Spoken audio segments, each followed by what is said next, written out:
All right, we will go ahead and get started. We're at the Planning and Zoning Commission meeting for July 25th. And we have Commissioners Kirkman and Miller absent this evening. And just for the record, we're meeting at the Nampa Civic Center, a different location than normal, and all of the location change has been noticed and appropriately signed, so the public can find the location. So good job. Looks like our signs work. We'll go ahead and get started this evening with a report on council actions from the last meeting. Mr. Chair and Commissioners, for the record, Rodney Ashby, Planning and Zoning Director. There were 4 items that City Council heard on the 17th of July. The first one was an annexation and zoning to RS6 for a planned unit development called Resting Rock Subdivision. And this was off of Franklin Road and Highway 2026. You had recommended denial, and the City Council agreed with your recommendation and denied the project based on the same criteria that you had identified as that it didn't match the intent of the comprehensive plan. The next one was an annexation and zoning to RS4, RMH, and to BC for the Northland subdivision off of Prescott Lane, and this one was approved. The next one is a pre-annexation for North Shore Estates that was analyzed under the RS22 designation, and its location is, I don't have a address listed here, I've got a parcel number. I think it's 0 power line. Oh, there it is. Yep, thank you. 0 south power line. And that one was approved for pre-annexation. That still needs to go to the county for final approval. And then the last one was an annexation and zoning for the road right-of-way, rights of way throughout the community. So, and that one did get approved as well. And if you don't mind, I'll just jump into the staff communication real quick. Sure, so I don't forget about you. Go ahead. I just wanted to let you know, you should have seen some changes in our staff reports. They're a little different and lengthier in our findings. We had a meeting with the city attorney. We just went over the specifics of what he feels like is necessary for those formal findings, and we had to beef those up a little bit more than we have done in the past. And so you'll see in the staff reports that we're mostly doing our analysis and findings of fact within those formal findings, and rather than its own staff analysis category in the staff report. So if you find that there are some things that are not as clear as they could be, please let me know, and I'd be happy to work on that staff report, the outline of how we present that to you so it's clear. But again, we're mostly following legal's counsel to beef up those findings of fact. And that's all I have. Thank you.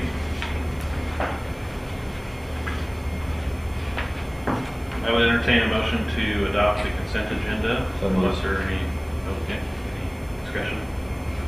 We have a motion to adopt the consent agenda from Commissioner Kehoe. Is there a second? Second. We have a motion and a second to adopt the consent agenda. All those in favor? Aye. Any opposed? All right, that motion carries. And I have 6:03 p.m., so we'll go ahead and start the public hearings. Thanks for coming this evening, and we have 3 items on our agenda this evening to hear. The process will be, we'll hear from the applicant. They'll have 7 minutes to give their presentation. After that, we'll hear from city staff. They'll present the staff report that we all have in front of us this evening and have reviewed. And after staff gives their presentation, we'll open the public testimony part of the hearing. We are not a live meeting tonight, so if you didn't already do so and you would like to sign up to speak or not, go see Karen in the back and write your name down. We'll do it the old-fashioned way tonight. We'll get actual sign-up sheets, and I'll greet you as you're signed up. Come up, tell us what's on your mind. You'll have 3 minutes to give your testimony. After everybody has spoken, we'll bring the applicant back up to address any concerns that you may have, and then we'll close the public hearing and deliberate amongst the commission and render a decision. So that's the process, and we look forward to a good hearing this evening. With that, we'll start with action item number 1, an annexation and zoning to RS4 for 13.84 acres, zoning to RS6 for 2.64 acres, potential development agreement and subdivision preliminary plat for Clear Creek subdivision at 0 South Middleton Road for Becky McKay, Challenger Development Inc., representing Endurance Holdings. Original concept for 60 single-family detached lots and 12 common lots. Ms. McKay, you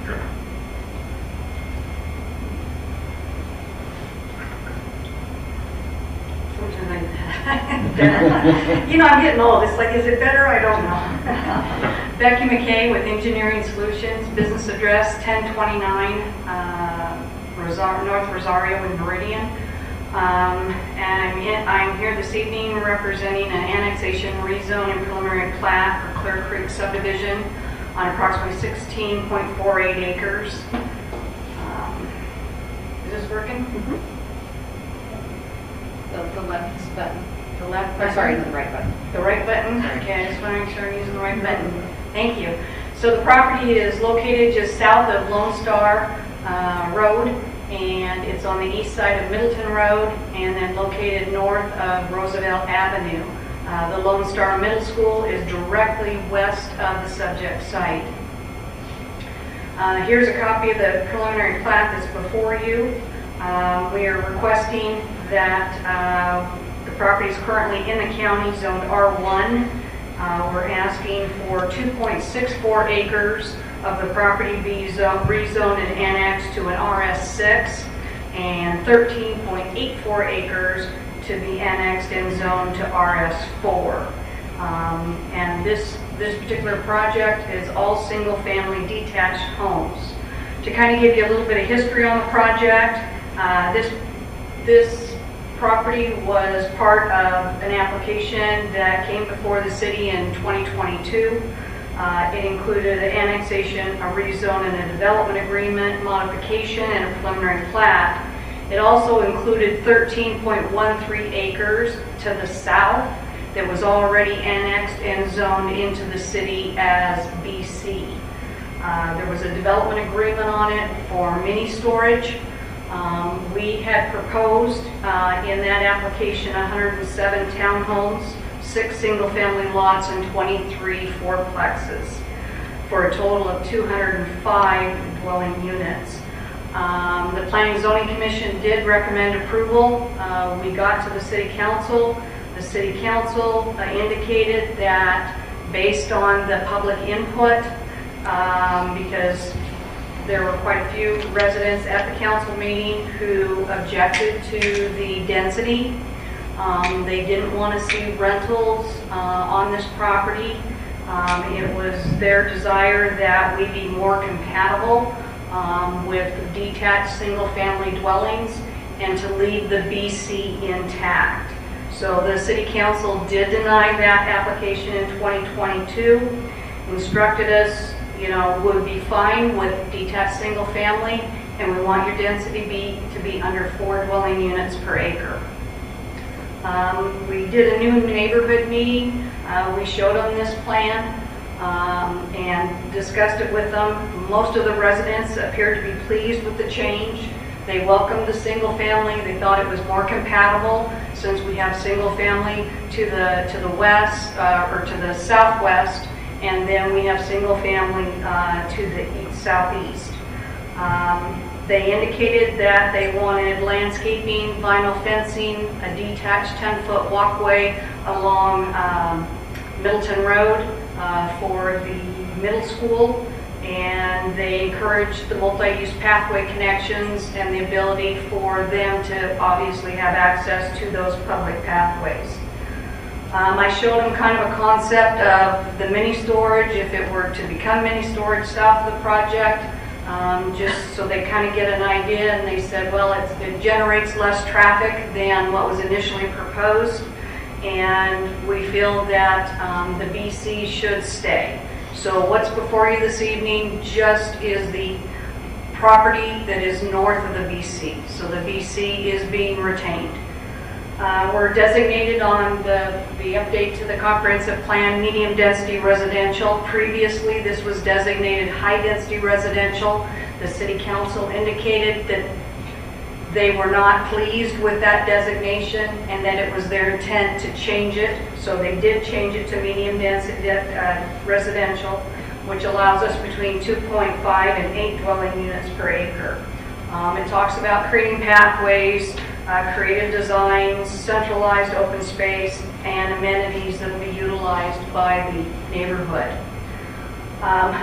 As I indicated, this property is on a major or principal arterial, Middleton Road. It's designated to go 5 lanes in the future.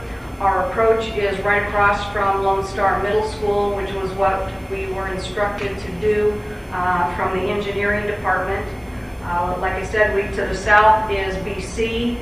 To the north is still in Canyon County R1. We have the Lancaster Villas and Lancaster subdivision kind of southwest of us. RS 8.5 is their zone. And then we have the Lone Star Middle School due west of us, which is RS 22. So the predominant character within this area is single family, and that's exactly what we're proposing. Our lots range from about 4,400 square feet to 10,350 square feet. As you can see, we have the little bill doesn't work. I can always forget. It should. Oh, it should? I don't know. Is it me? Oh, there it is. Yes, it's working. Awesome. So this is the Nampa Meridian Wilson Drain right here on our north boundary. And then this is the ore drain that basically segregates the 2 parcels. So the parcel right here, we'll just have 9 lots coming off of Lancaster. There's sewer, water stub there, and then we'll just build a cul-de-sac. We will have pathway linkages. The multi-use pathway will come out and then intersect with our 10-foot sidewalk that will run along Middleton Road. We also have a pedestrian connection to the multi-use pathway on the ore drain right here. Our centralized open space is located here at the entrance. We have landscape lots and a median right here. So we have a soft entrance, and then what they see is 0.69 acres, and that will have a playground and a picnic shelter and some benches there, and that will all be landscaped. Then there'll be a pathway that comes out and then links up with this. So we have real good interconnectivity within the project. Our average lot size is about 5,460 square feet.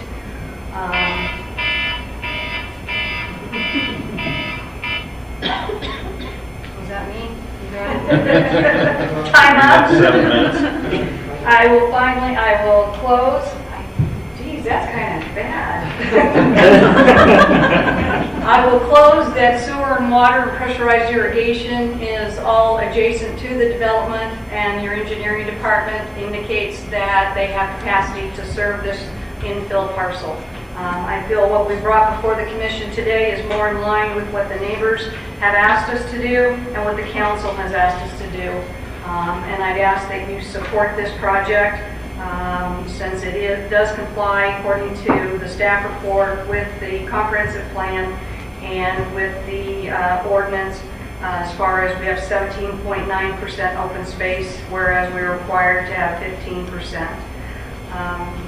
Our density is 3.64 dwelling units per acre, which is well under the 4, which Councilman Bruner kind of set as this is where you need to be if you want to be supported by the council. Okay, thank you. Any questions? Any questions? I have a question. Even though it's not part of the application tonight, you're saying that you're still planning on doing the storage units? Mr. Chairman, Councilman Kehoe, They did develop a concept plan for the storage units. Now, whether that happens or not, that's kind of out of my, So it's up in the air still. it's still up in the air. Okay, good enough. Obviously, if somebody comes with an offer to purchase the BC ground that is along Roosevelt and make a larger neighborhood center, then, that may happen. Or it could end up the storage units. The neighbors made it pretty clear that they thought the storage units were a better neighbor than townhomes. So we had to defer to them. Okay, thank you. Thank you. Thank you. We'll hear from staff, and we'll call you back up if you have questions.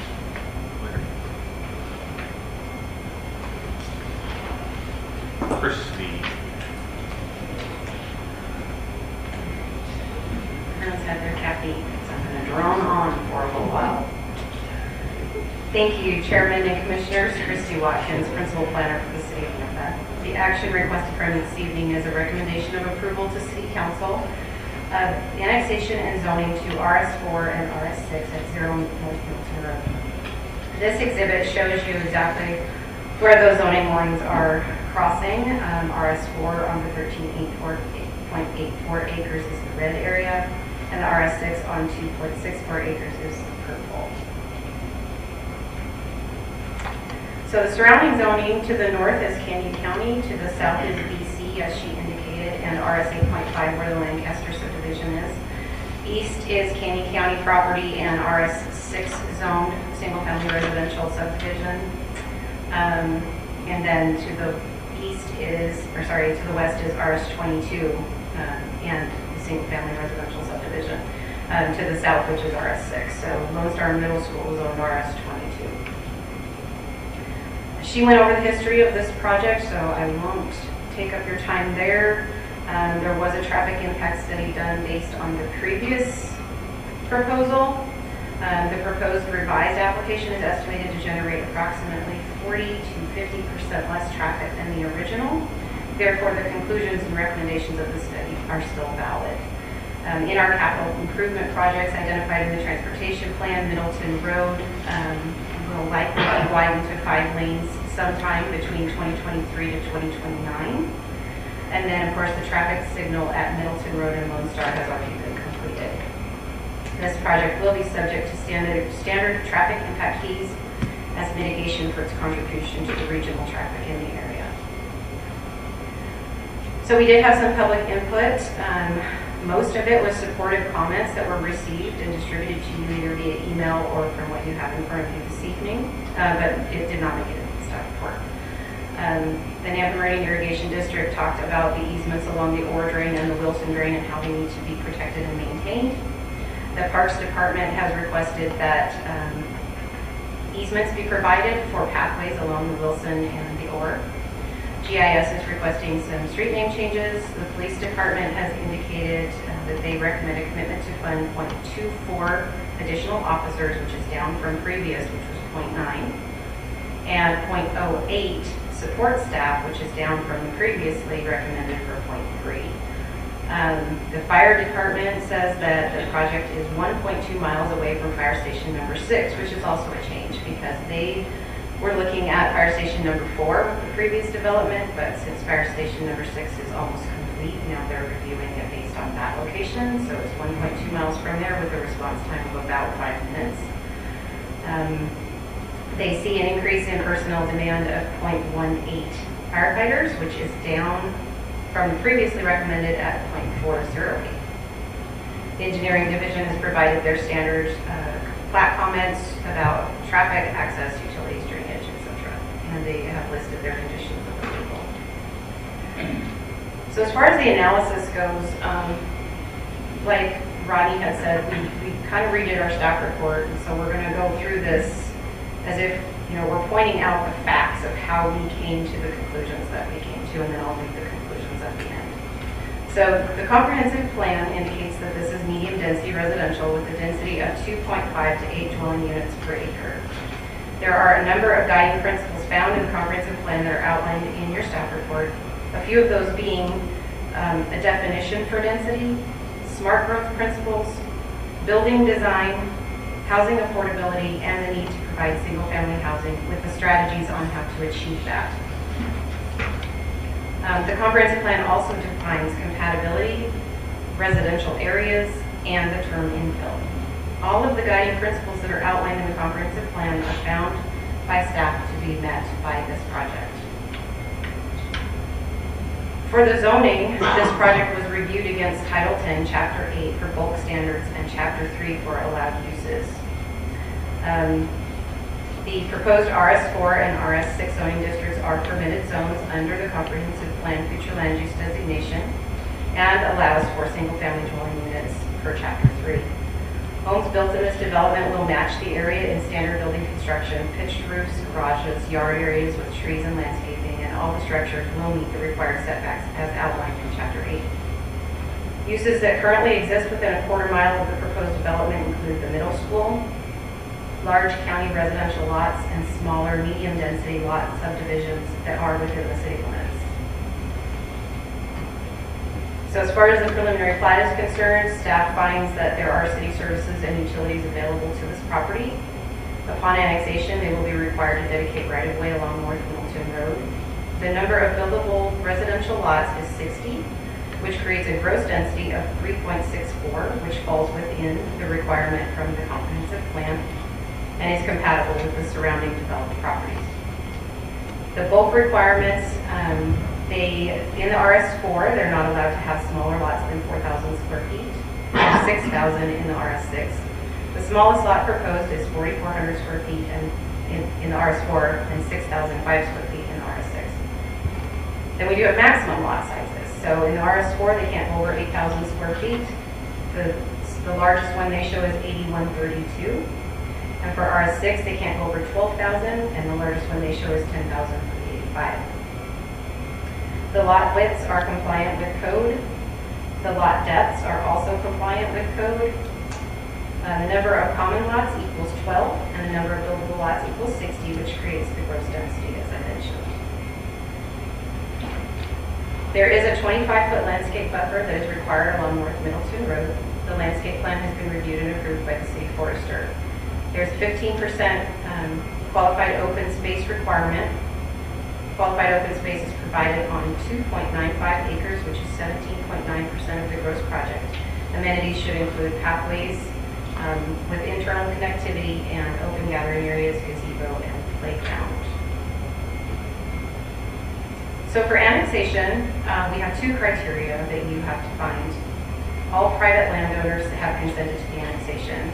So if the pieces in the application show through the affidavit of legal interest that that is the case. The property shall be contiguous to the city limits.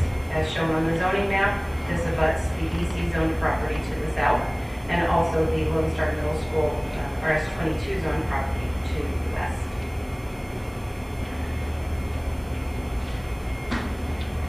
Zoning is a little more extensive. There's a few more criteria that need to be met should you decide that the annexation is appropriate.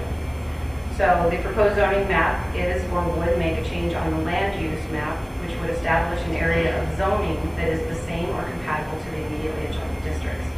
The proposed annexation is compatible with the adjoining districts because it establishes the area of RS4 and RS6 that is the same as or compatible with the immediately adjoining districts, because the zoning district is permitted use under future land use map in the comp plan at medium density residential, and the map was established after thoroughly analyzing the land uses for compatibility. The proposed map amendment is or would provide a proposed set of uses that would be reasonably compatible with existing or adjoining uses. That is determined to be true as well, as most of the area is developed out as single family. So the area can reasonably be assumed to be available for orderly development. Because it has provided a subdivision layout that addresses the goals that are listed in the comprehensive plan in regards to housing, and it complies with adopted city codes and provides a convenient location for future residents. Utilities are readily available. It is enclaved, which is considered to be infill, and is compatible with the surrounding uses. This project will contribute impact fees to a project on North Middleton Road that is already scheduled to be completed between 2023 and 2029, and the traffic signal has already been installed. The proposed zoning map amendment is in the interest of the public because it provides that subdivision layout, meets code, city services and utilities are readily available, traffic infrastructure improvements are either in place or soon to be completed, and it is considered to be infill. These are your recommended conditions of approval that are listed in your staff report. These are your motions, and I will stand for any questions. Anybody have questions for Chris? Christie, one of the lots in the RS4 looks like it exceeds the maximum, right? Did I see that right? Maximum was 8,000 and it's 8132. Is that correct? Am I not seeing that? No, thank so. So So under bulk required. the On RS6, 18, is it page 18? It says not larger than 8,000 square foot for RS4 and 12,000 square foot for RS6. The largest lot is proposed is 8132. oh, So that's what I read. We may have to adjust that, so that might be a condition of approval. I'll Okay. look at the plat again, but if that ends up being true, then it will end up being a condition of approval on the council Okay, perfect. decision. Thank you very much for pointing that out. I totally missed it. Any other questions? Okay. Thanks, Chris. Sign up sheet, Kevin.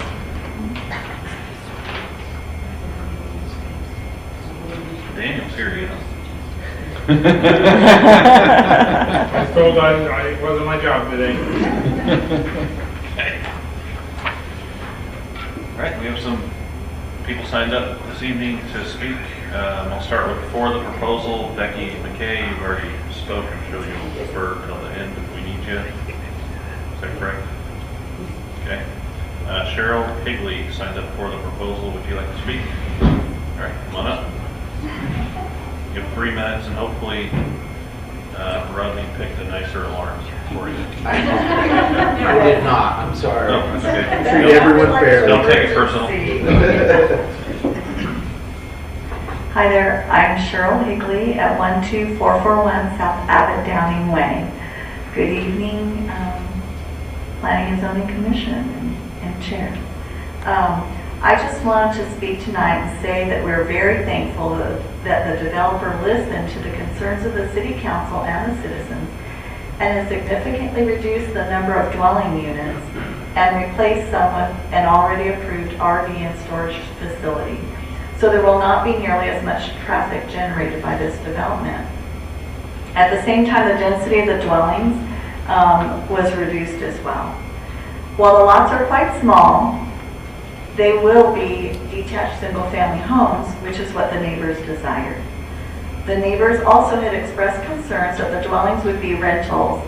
However, I've had direct communication with Becky McKay, and she has assured me that the developer plans to sell the homes built in the proposed Clear Creek subdivision to the public and create an owner-occupied development, not to retain them as rentals.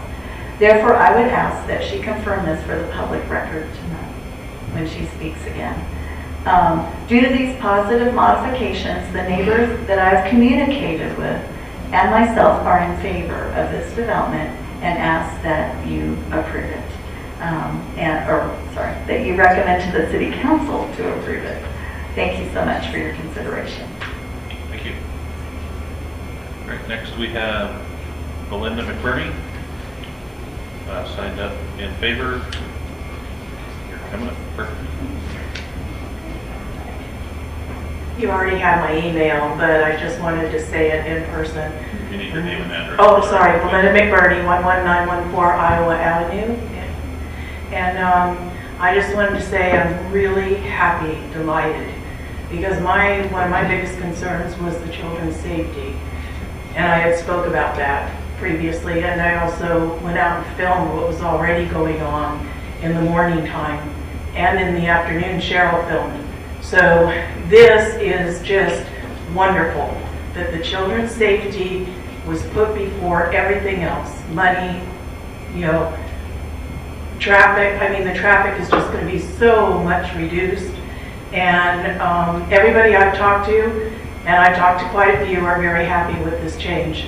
So I definitely support it, and I appreciate the fact that everybody recognized that the safety of the children of this community is our priority. Thank you very much. Thank you. All right, next I have Jerry and Linda Steele signed up in favor. Would you like to speak? I'll speak. All right, come on up.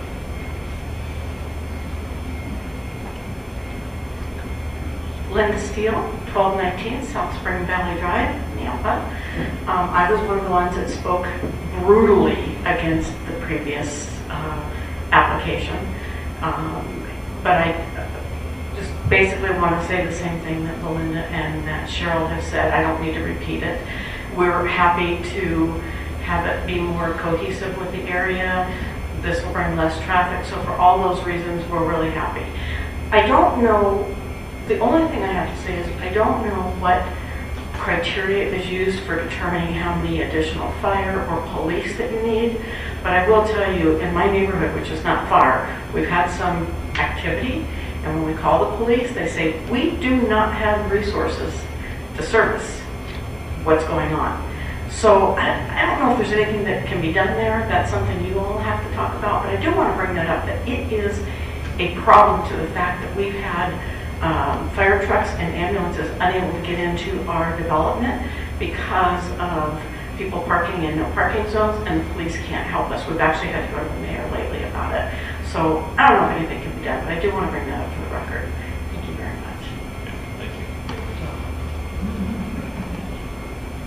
All right, next I have Amanda Rankin. Signed up in favor. I Would didn't you like need to to speak? sign up. What's your last name? Frankie? Okay, got it. What's the name? Thank you. We've got you on the record as for the proposal, and last on the list is Amanda Cariogia. Okay, signed up for the proposal. That's all I have signed up. Is there anybody else that would like to speak for, against, or undecided regarding this proposal? All right, Ms. McKay, would you like to come back up and provide any comments? Just a couple of short comments, Mr. Chairman. One concerning the lot that is over 8,000 square feet. That particular lot is next to open space, so we will just merge that additional square footage into the open space there on the northwest corner. Secondly, as far as the question, rentals versus owner occupied, what I indicated to the neighbors at the neighborhood meeting is right now we just can't supply enough homes to the market as it is. And so there's lots of buyers out there, and it is intended that these will be owner occupied homes. However, nothing prohibits somebody from buying a home and deciding they're moving out of state and renting the home. So we can't discriminate or differentiate between them, but it is the intent that these will be owner-occupied homes. Thank you. And I appreciate the neighbors coming out and using their valuable time to support the project. That doesn't happen very often. And I appreciate the love.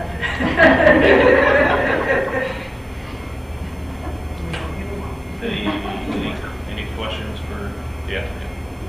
Okay, I will entertain a motion to close. Ron? Yes. May I speak real quick? Sure. Is it pertinent? You have 3 minutes. I just wanted to clarify that last statement. It is federal law that we can't prevent someone from renting their own building. So that is not the result of a developer's greed or anything like that. It's just the result of federal law. So just wanted to clarify that. Thanks. All right, now we will entertain a motion to close. So moved. Second. It's moved by Steve, seconded by Peggy to close the public hearing for this item. All those in favor? Aye. Any opposed? Public hearing's closed.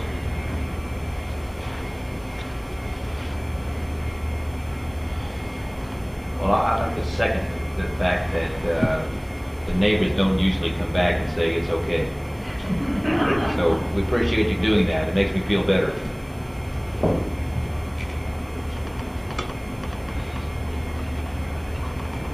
Nobody's got any comments. Mr. Chairman, I'd like to make the motion to recommend approval of the annexation of zone to RS4 zoning district for 13.84 acres, zoning to RS6 zoning district for 2.64 acres, potential development agreement and subdivision preliminary plat for Clear Creek subdivision at Middleton Road affecting K Challenger Development, representing Endurance Holdings with all conditions listed in the staff report and to adopt the proposed findings of approval as stated in staff report. We have a motion. Do we need to include the reduce the lot size, or is Becky on the record? Is that okay? I feel like that's okay because we can correct that before city council. Perfect. Okay. Motion stands. Motion by second. Motion by second. Motion by Steve. Second down there. All those in favor? Aye. Any opposed? All right, that motion carries. I'll move on as a recommendation as approval to City Council. Thank you. All right, the second item on the agenda this evening is an annexation and zoning to IL Light Industrial Zoning District for 0.74 acres and potential development agreement at 225 North Happy Valley Road for Blake Wolf, representing CCH Group, Inc., to construct a 3,400 square foot industrial warehouse, distribution, and office building. Hi, my name is Blake Wolf. I live at 843 West Horizon Way in Nampa. I'm assuming that we've all looked at the beefed up staff report, and it was very thorough. I don't have a lot to add to that. The parcel sits in a very much of a hodgepodge type of setting right now. It is contiguous to the zoning that we are requesting to the north. To the east, south, and west is all still county. Some of those county parcels are acting as light industrial with what they have going on and have been for years. The parcel to the north, the activity has started, but there's no vertical construction yet, and I think some of that has changed. I'm not quite sure of that story. The parcel we're talking about is just under 3/4 of an acre. It had a very rough, dilapidated house on it, just kind of a worn out property, fifth wheel, refrigerators in the front yard. Anyway, the two neighbors that did show up came more out of curiosity, and we showed them the same plan that you have in your staff report. Nothing's changed with our idea and our concept. They were there for just curiosity, but we're pretty happy to see that the place was going to be cleaned up, which I think it's done by the end of today. As far as understanding the staff report, I've read it. There's kind of a lot going on with the utilities and widening and right-of-ways and paths, and I've talked with Caleb about that, and I understand that and comprehend that. The intended building is for a warehouse distribution type of setting, which is an allowed use. I would encourage you to approve this based on it being contiguous and matching the comp plan versus the use of the building, which could or may not change throughout the years. But it does match the comp plan as far as what we are asking for. I think that's all I got, unless you have questions. Okay, any questions for the applicant? All right, now. Video, thank you. Staff report. Hey, Mr. Chair and Commissioners, although my report was pretty beefed up, I hope this will go pretty darn quick. Pretty straightforward project, and so I hope to be able to show that. On the west, or on the east side is Happy Valley, to the north is Airport Road. As the applicant indicated, this parcel is just south of a project that was approved for industrial, and they are proposing industrial as well. And recommendation is for approval because it appears to comply with the comprehensive plan and the zoning standards in our city code. Listed the utilities and the history there. I'll go through a little bit of that just a little bit. Not a lot of traffic impact here for a relatively small industrial project, but they will be required to dedicate right-of-way. And I think that should say, oh yeah, it's just on Happy Valley Road. I think in the staff report there was Airport Road as well, but that's required for the property to the north. So again, I'll just glaze over this. Lots of details here. The biggest concern was that not all utilities are available to the site, but they're making it work with our engineering division and the sewer. They'll have to create they're not going to be able to connect to city utilities for sewer. But for the time being, they're able to still operate and provide the treatment on site. The conditions are listed there. I've stuck those in the conditions at the end of the report. Pretty typical standard comments from the building department. Now, code complaints, it sounded like the applicant indicated that the property has been cleaned up, so this will be a pretty easy resolution here, and it will just be a condition of approval of the annexation, but it sounds like we could easily get that taken care of. Okay, so staff analysis. These are all the facts that we now have to show to support our conclusion that it meets the criteria listed in code for approval. Nampa comprehensive plan calls for industrial. It also has this airport overlay that this property falls within and suggests that industrial is a good use in that airport overlay. And it identifies several reasons for why this is a good location in the comprehensive plan. The future land use map, again, is industrial here. It meets that. Listed several strategies for providing industrial uses. Here are the zoning regulations. I'm not going to go through the specifics here, but you can see the zoning on the map. To the north is industrial, and then the rest of the directions are all in the county still as residential. But again, our long-term goal is to convert this over to industrial because of its location near the airport. A little closer view there. Okay, some of those same facts. I've listed a bunch of facts here. I'm not going to go over this, but essentially it meets the setbacks. It meets the requirements for access and lot size, all of those details. So I'll just scan through them so they're on record.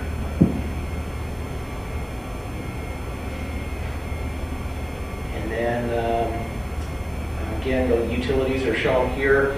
The property to the north has some utilities shown, but they are not, as you can see, the irrigation line is just for that property. It's not connected to the city services yet. So when it becomes available, this property would also be able to get connection to it.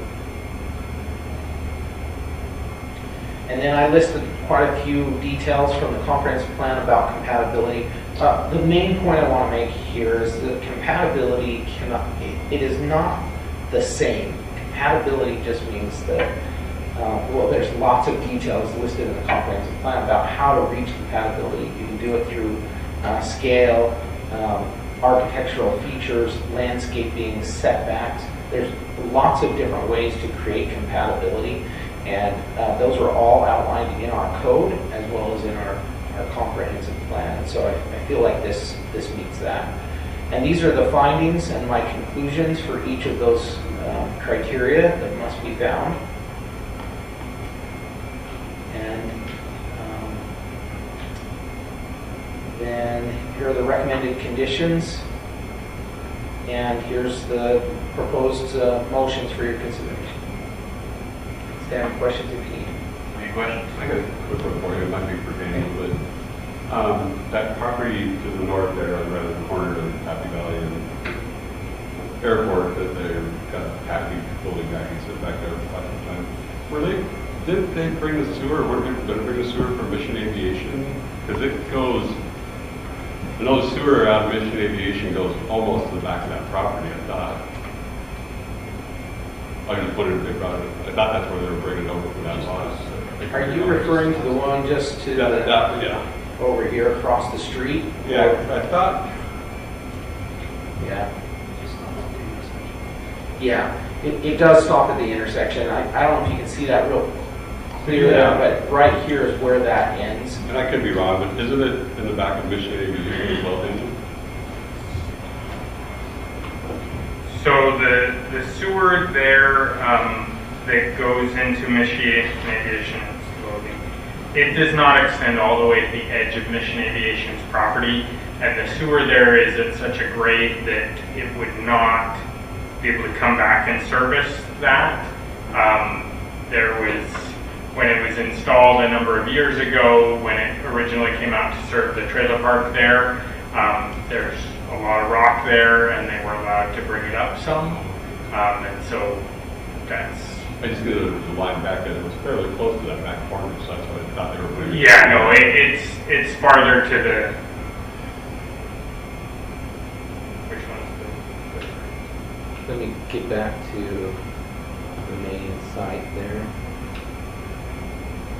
So yeah, the sewer in Mission Aviation is back over Yeah. here, so it's a ways away from the site, and then there's sewer down here and there. Yeah, I thought they were tying into the Mission Aviation for that lot there, and I thought that was easier. Yep. No. Okay, thanks. Any other questions for staff? One question. So on the slide you were just on, says they're going to abandon stuff at time of connection to water and sewer services. Should we adjust our conditions? Right now the conditions say at time of property development and prior to connection. Should we adjust that? Or? So, I mean, yeah, so the recommendation we typically have on one of these situations is that when it becomes available, we would want them to connect, but it's not available currently, so we do at the time of connection rather than at the time of development. So if the recommendation says at the time of development, yes, that should be changed to at the time of connection. Okay.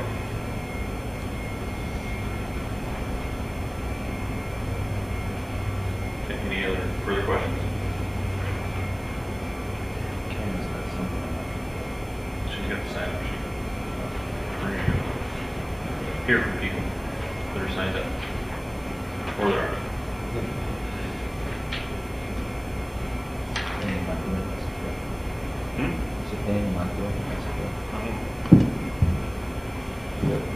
All right, we have a few people signed up for the proposal, but don't want to speak. Travis Tyndall, there, got you signed up for the proposal, and Wendy Tyndall. Okay, thank you.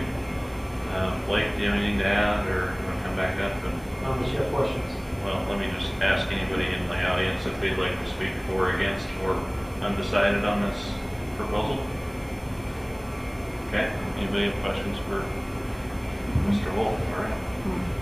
Entertain a motion to close the public hearing. So moved. Second. Been moved by Steve and seconded by Peggy to close the public hearing for this item. All those in favor? Aye. Any opposed? Public hearing is closed. What on your minds? Everybody knows I like industrial.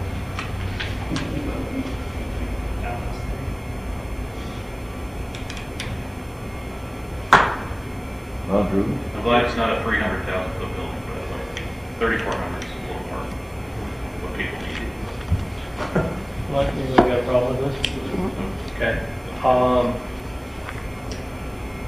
Chair, I move to recommend approval of the annexation zoning to IL zoning district, 4.74 acres, and a potential development agreement at 225 North Happy Valley Road for Blake Wolf, representing CCH Group Incorporated, with all conditions listed in staff report, and condition 2 being edited to say wells and septic systems shall be abandoned at time of connection and not at time of development, and to adopt the proposed findings in the staff report for approval. Second.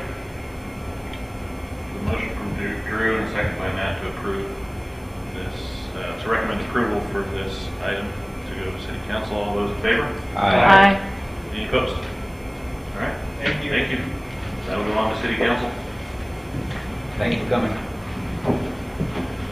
Last on the agenda this evening is a conditional use permit for an in-home auto repair business in an RS6 zoning district located at 412 South Chestnut Street.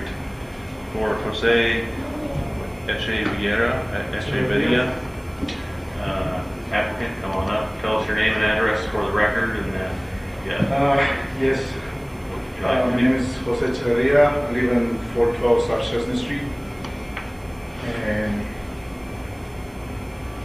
I guess a little bit of history of how I'm here today is like, I'm a mechanic I do mechanic work for work, but I work for a company. But I do own multiple vehicles, and I started getting letters from code enforcement, and they're the one that suggested this because they got a case open at the court for having, I guess, too many vehicles on my property. So they recommend the conditional work permit. so you can do work on the vehicles. That's pretty much at that. your home. The thing is that I work 60 hours a week, 50, 60 hours a week, so this is just like a hobby to me, but the one that recommend the conditional work for me, so they I stopped getting in trouble with them or something like that. Okay, so we have code enforcement violations on the property, and they recommended that you come before us to file a conditional use permit so you can do that. You say you do it for a hobby, you don't do it for business. Yeah, it's not, like I said, I work 60 hours a week. This is just my hobby. It's always been my hobby, working in old cars and stuff like that. Are the cars yours that you Yes. work on? You own I them? do help the neighbors. Like my neighbor was gonna come, but I guess he never made it. He's got heart problems, so I always work on his cars. He's got 2 kids that don't work, and they got some disability, and so I always help them. I'm trying to help all my neighbors and stuff with mechanic work when they ask me for it. But it's not like I'm running a business or anything out of my place, but this is just what code enforcement recommended. Okay. Anybody have any other further questions? Okay, we'll hear from staff. They'll give us a staff report, or present the staff report, and then we may call you back up if we have questions. Okay. Okay, thank you. Yep. Parker.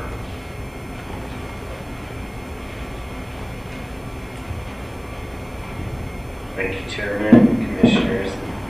Not much room for a computer up here. The action request is a conditional use permit for an in-home auto repair business. It was unclear if this was a business or not. The applicant has clarified that a little bit. But the CUP would be for a commercial use. If he were to be doing this, just for himself personally, then he can certainly do that. It would still be a code compliance issue, especially how it is currently, but so there may be some questions about that going forward. But this is a residential zone.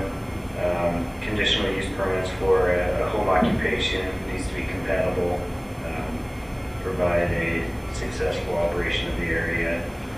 I've included the home occupation standards that they would need to operate under. I'm sure you're familiar with these, but limitations on signage, the amount of area that they use. They can't have an outdoor display of goods or storage of equipment. And then not more than one commercial vehicle that exceeds 15,000. The employment, they wouldn't be able to have paid employees, and then the traffic can't be that of a typical residential use. And then the overall appearance of it needs to remain as a residence, not a commercial operation.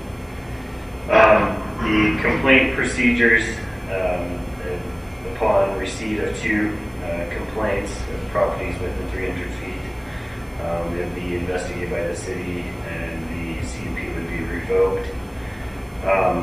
Standards for judging those complaints: generation of traffic, monopoly of on-street parking spaces, the amount of deliveries, noise, smoke, etc., and then other offensive activities not in harmony with residents. The applicant mentioned the code compliance cases. This was in the staff report as an attachment. There's a number of them from 2018 to 2022. 17. There's, yeah, so we can discuss that if that's needed. The street view here, which is also in the staff report, the aerial view there. The findings, staff recommended findings, the home occupation is more intended for small-scale commercial operations. In this case, there's been a number of citations, and there's a number of inoperable vehicles that are being parked on the street as well. So staff doesn't find that it will, staff finds that it will adversely affect the area as it currently is operating. Also, restating that there's no storage area or accessory structure that these vehicles could be stored in that would prevent them from being out of sight, which is problemsome as it contradicts the 10110B3, where it just requires that there be no outdoor display of goods or outdoor storage of equipment. And then the project needs to enhance the successful operation of the area.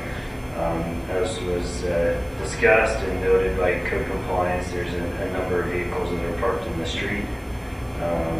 The property has about 60 feet of driveway, which is would accommodate for 3 vehicles. There's beyond that amount on the property. Should the Planning and Zoning Commission vote to approve, I will state that this analysis is based solely on the current operation of the property. That's not to say that should the commission add conditions that they operate under in the future, that they can clean things up and be operated in a functional way. It's certainly your decision to make, and conditions can be added. The motion for you, and I can stand for questions. I have a question for you. Yes. 17 violations in 5 years. Does code enforcement have no way of shutting something down or stopping something? They just keep on making reports and let it go? Commissioner, as the applicant said, there's currently a court case right now that's being taken up. So that's their next step. The last one says misdemeanor citation, so that might be the next. Yeah. So I got a question for you, Parker. So even if we approve the conditional use permit, it still can't be kept in the way it's being kept. I mean, it's not going to accomplish really anything he needs to, if he's working on his cars and neighbors' cars, there shouldn't be that amount of cars sitting there. So conditional use permit is not going to make it so that he can have that many cars there. Chairman, Commissioner, that's correct. Even if you were to approve, you couldn't operate it under the way. If you were to deny or approve, it still couldn't operate the way it is now. It would still be a code compliance issue. So if we deny it, what happens? Nothing? Just like with code enforcement, nothing happened? They continue on with their court case and settle it that Who's way. filing the court case, the city or a neighbor or? I'm not really sure where that stems from. Ron might be able to answer that question. So again, it's a misdemeanor. Most of the time, they handle this by putting a lien on the property or something like that. So as far as like a jury and that kind of thing, that's not happening here. But they can put a lien on the property. They can charge them with a misdemeanor. But there's no teeth. Correct. These are really hard things. We're going through another one right now where the property is just covered in, it is really bad. And there's complaints of rats and everything from the neighbors. And there isn't much we could do about this. It is really frustrating. What's the point of it even coming here tonight? That's a great question. We get the application that states they would like to run a business, and then we process it. We're required to go through that process if they requested it. Required to do this. We're required to do this. Okay. That's it. Thank you.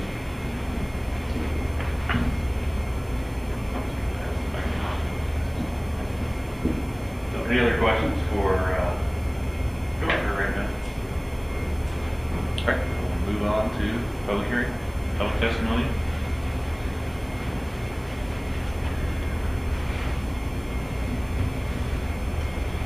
Thank you. You're good. Hey, track shoes on. All right, Jose, I see you're signed up for the proposal. You already spoke. We'll come back if we have questions. I have two signed up to speak against the proposal. Kristen Chamberlain, would you like to speak? No?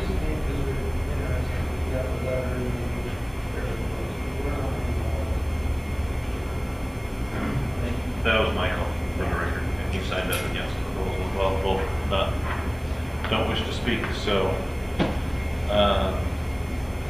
looks like you can come back up and we'll probably have some questions for you.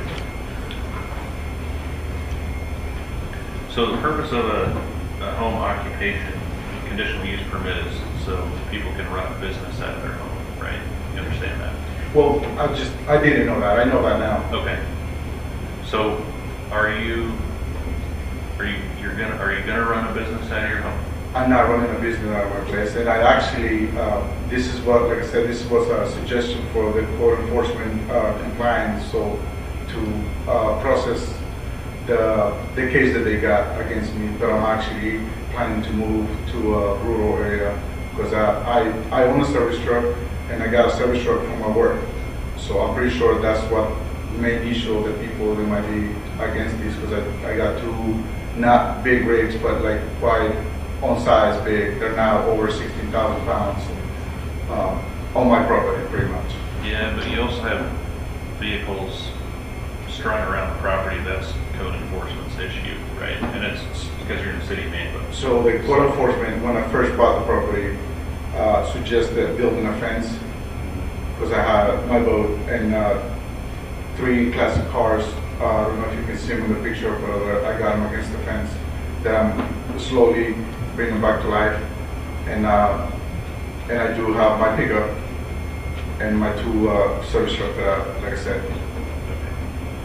You know, I'm sorry code enforcement told you to come here. We still have to talk and render a decision. I understand. But just filing a CUP to appease them probably was not the best guidance. So anybody else have any questions or comments? I don't see where this could accomplish anything unless code compliance thought that maybe if he was running a business and thought this was so that he could run it out of his business legally, but, or out of his home, but that's not what he's doing, so I don't think he's going to accomplish anything. Okay. Well, thanks a lot. We'll deliberate and just talk. Thank you. I'll entertain a motion to close the public hearing. So moved. Second. That was Matt. Okay. Mr. Gardner, motion. Kehoe, second. All those in favor to close the public hearing? Aye. Aye. Any opposed? Public hearing is closed. I know what everybody thinks, but it's unfortunate that he had to come and spend his money on an application fee and, again, well, you guys know, thank you, based on the questions. Just to let you know, I'll talk to code compliance manager about this so that this doesn't become a regular thing. Not kicking the can down the road at all. Yeah. Mr. Chair, Yes. I move to deny the conditional use permit for any home auto repair businesses in RS6 zoning district located at 412 South Chestnut Street for Jose Engineering Estrella and adopt the proposed findings as listed. Motion from Cody. Is there a second? Second. All right, we have a motion to deny this conditional use permit and a second from Vice Chair Turner. All those in favor of the denial? Aye. Any opposed? All right, that motion is denied. And Ken, clean up that property, please. Thank you. Make a motion to adjourn. All right, thanks for reminding me. It's been Second. seconded to adjourn the meeting this evening.